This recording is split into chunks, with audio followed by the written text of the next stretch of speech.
All right. So you're in a church. A lot of different types of people in the church. Leadership, teachers, pastors, congregation, kids, youth. A lot of different kind of people. Yeah. Yeah. So Stuart, who is the most important person in a church? Man, that's a loaded question. I mean, it's obviously the pastor, right? That's the clickbait material right there for Yeah. this episode. Warning, this is definitely an opinion piece, but Yeah. like after running sound for so many years, whose opinion, and maybe opinion is not even the right word, but like who are you most thinking about as you're putting together the service? That's the key. Who am I most thinking about? Okay. When it comes to the overall production, specifically sound, I've been doing a thought experiment the last couple of years. Oh yeah. And this is my conclusion to my thought experiment. These seats. So we're right now, we're in Crescent, FBC Crescent, by the way. Shameless plug right there. Awesome these people are sanctuary. awesome. We've been working with these folks for years. They got a fantastic story. Mm-hmm. It's amazing. We've got empty seats here. This is what I think about. I picture in my mind empty seats. And why do I picture empty seats? I don't know. Well, because everything that I do in a service, I look at the service, I see how it's going to flow. Maybe it's a place I've been to, maybe it's not, because I'm in situations all the time where I've never been there. Right. And I think about the levels I'm going to mix, the level and the sound of the pastor's mic, because he's going to sit there for 45 minutes or 30 minutes or whatever and preach. Right.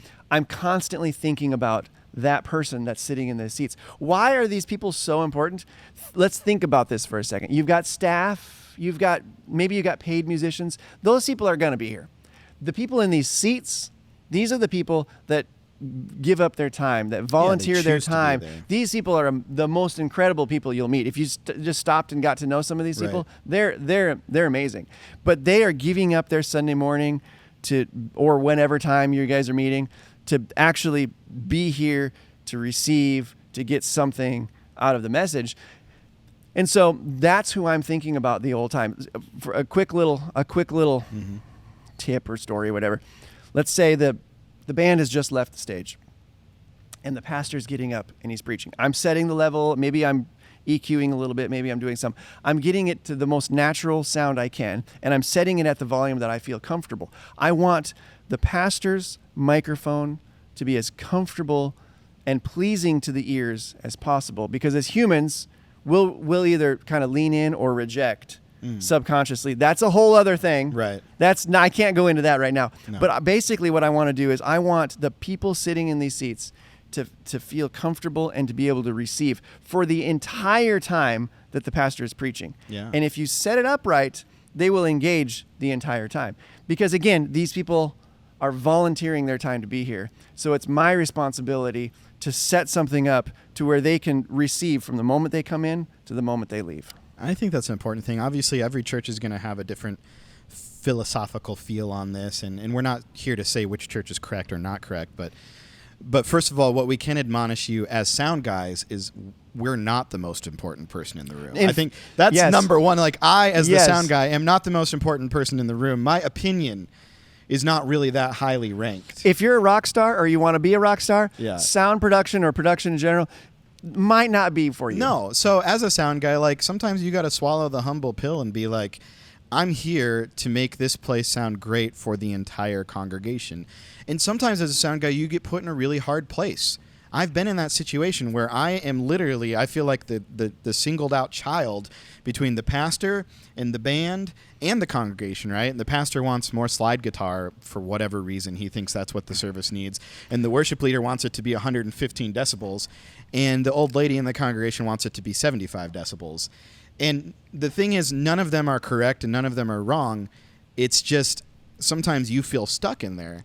But I'll tell you that personally, as a sound guy, I'm going to try to make the house sound the best I can. Yes. Because the band is all up on stage. They've got in-ears in anyways. Why are they yelling at me about what the house sounds like? They have no clue what the house sounds like.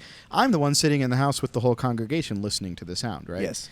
But it's not what I want to hear. Personally, maybe I like a louder mix, but maybe the room isn't saying it needs to be louder. And that's the other thing, too, is you have to give and take a little bit because your congregation doesn't always know what they're trying to say to you. They might No. say it's too loud. That's a really bland statement. You don't have to just turn it down when someone says it's too loud. You have to ask yourself, Why? why is that person thinking it's too loud? Because there's something going on in this room Yes. that might be causing that. And that can lead you into whole other solutions. Yes, I've got lots of things to say on that. Right. But not for this clip. But the important thing about what we're talking about for this session is to realize that I'm not the most important person. Yeah. And even in a lot of cases, my team or my pastor might not be the most important person, in that they might not have the complete picture of what's going on. And I need to be with my congregation. I need to be talking to them. Maybe absolutely. I like to go out during sound check and I'll sit in the seats. Yeah. And I'll sing along and I'll ask myself, is this working? Yes. Can I feel this? Is it going Yes. to be a good time? Because if I'm enjoying it at that moment and I feel like it's, a good place to be, then other people are probably going to enjoy it as well. I know we're trying to wrap this one up, but running sound is very psychological. Yeah, it has a lot is. more to do than just turning things up and Yep. down. Yep. Listening and the human interaction is very important.